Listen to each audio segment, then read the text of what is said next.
Hello friends. I did this video on location, so I apologize for the lighting in this. It was filmed over a few days, so multiple locations.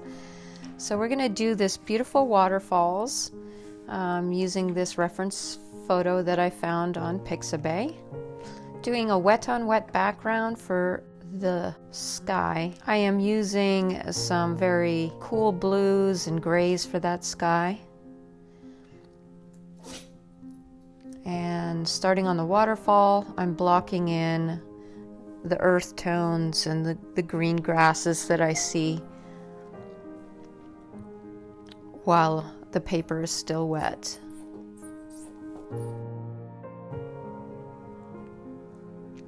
So some of the colors I'm using here, I do have Van Dyke Brown, I have Burnt Sienna, neutral tints, and the greens, I got hooker green, sap green, leaf green, some sepia.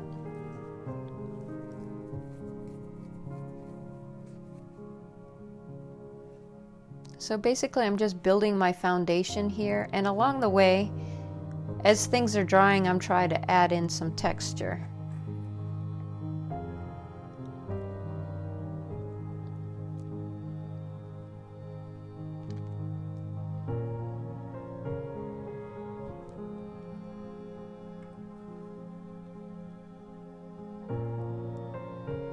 And sometimes things don't work out. Like that did jack shit because my paper was too dry at that point.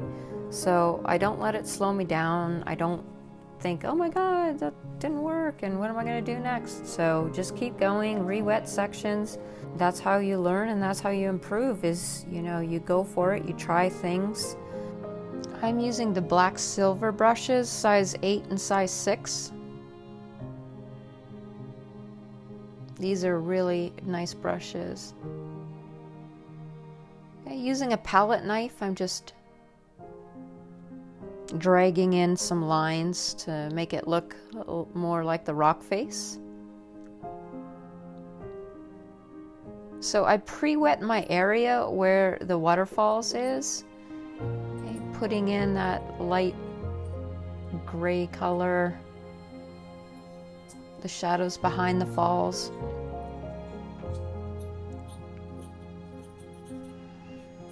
And I'm just re-wetting the paper as I go along because I'm going to work on the other side of the waterfalls now, laying in all those greens, and there's really pretty purples.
I'm just trying to add in more texture. This is just a script brush, a little fan brush here.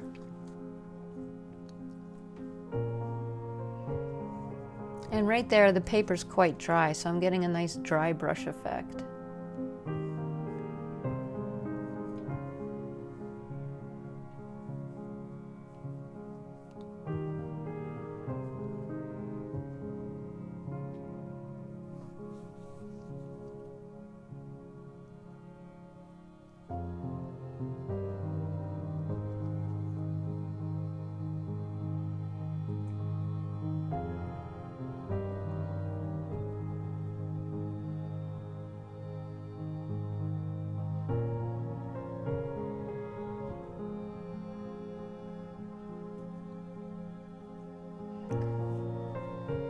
So I keep going around the paper. As there's a section drying, I'll go back up to the top, drop in the next layer. So I'm using some yellow ochre, getting more texture with the fan brush.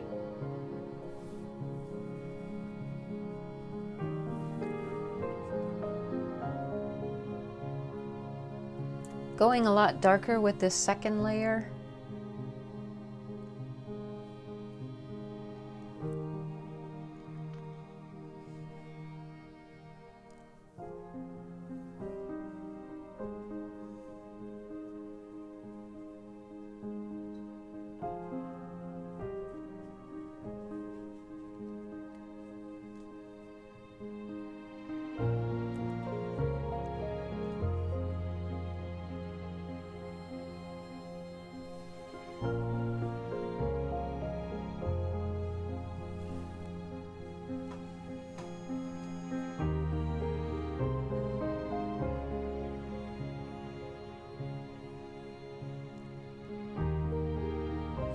So as I'm building up colors, I'm also always trying to think about the textures that I see, and I switch my paintbrush to different instruments a lot of the times just to try to mimic some of these textures.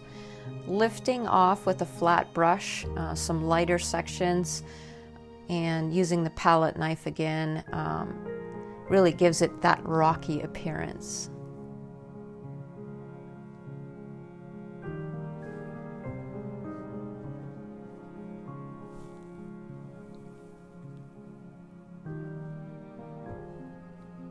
Taking advantage that after lifting I have paint on the brush, so I'm putting in some of those rocks within the waterfalls.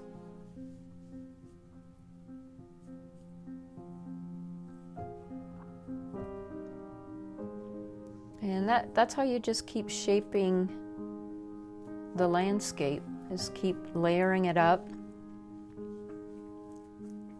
Always looking at your values. Okay, after the paper's dry, go back to some more texture. That is a calligraphy brush that I'm using actually, and it's real hair and it makes really nice dry brush type of texture. Okay, so now we're going to the water. I'm going to wet the paper. We want wet on wet to do the water.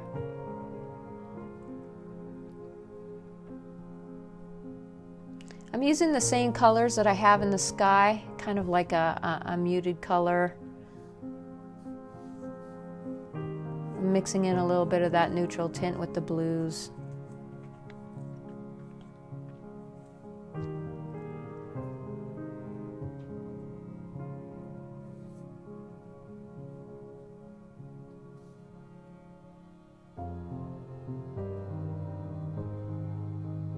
It's always good to start light, and you could always go darker. So I started really light with the water. Kind of wanted to see how that color was going to look with the other colors that I already have down.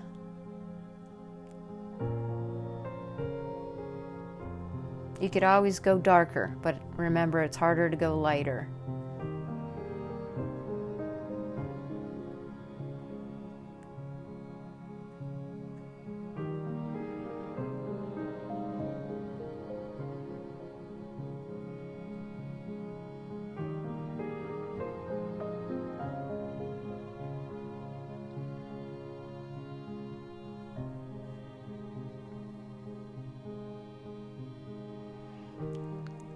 Going back to the ground area and adding in more purple, little tiny grasses using a script liner.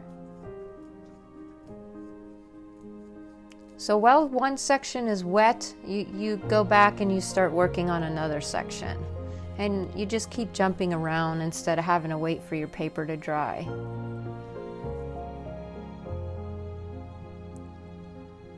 This very back little mountain area, getting that part done.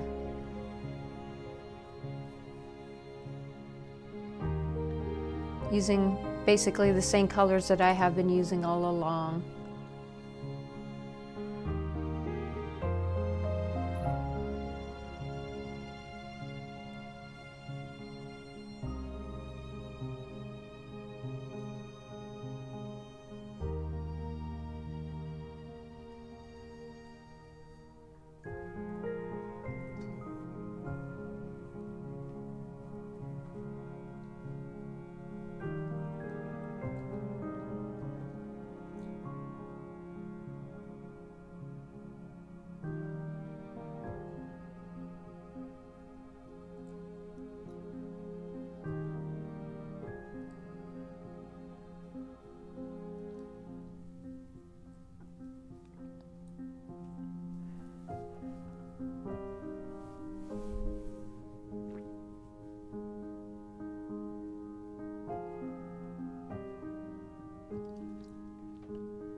Again, your underpainting should be the same colors that you've already used on the rocks.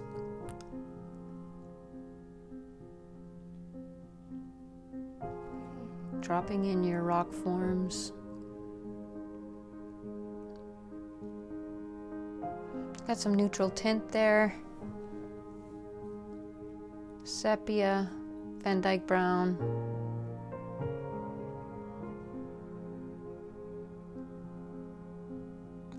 Bringing in that palette knife again just to scrape things up, make it look rocky.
Again, I'm lifting, and this is giving that background mountain a little bit more dimension. Re-wetting the water now, I felt like it was too light.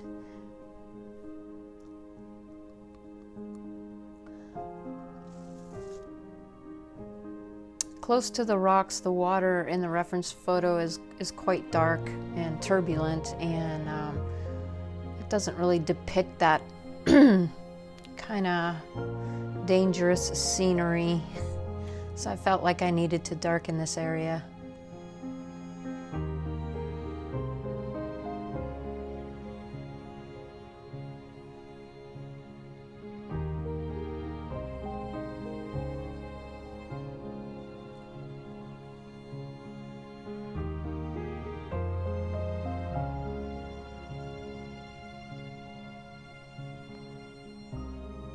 So I'm just making these squiggly lines, and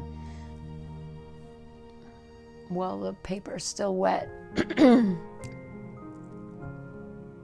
going over it with a glaze to darken it.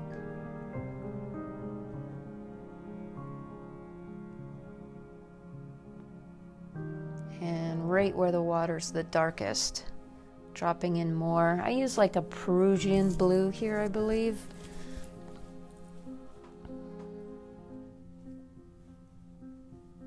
And in indigo.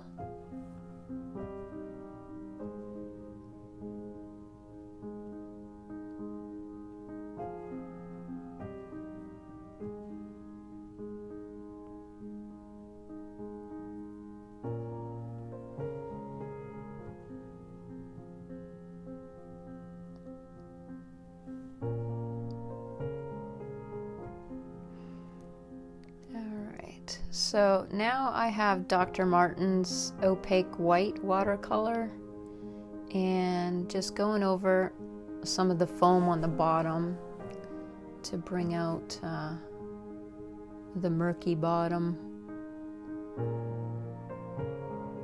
Notice that I'm holding it very lightly, and I'm at times using the tips of the script liner, and at times I'm like almost laying it sideways to get like a really good type of foamy spray effect. You could get such fine lines, and yet you can turn it sideways and drag it to get a dry brush effect. It's a very versatile thing to use. As you can see, laying it sideways.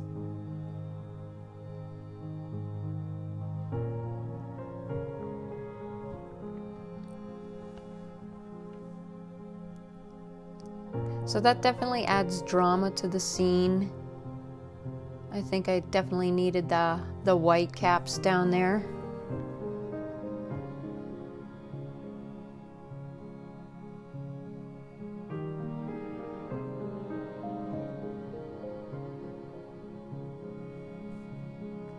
I'm covering up some of the rocks because I'm going to be spraying with my fan brush, just tapping it, try to get big water droplets and little water droplets so it looks like the spray is coming up on the rocks. And sign the painting, satisfying part of taking off the tape. We are done, folks. Thank you so much for being here with me today. See you next week.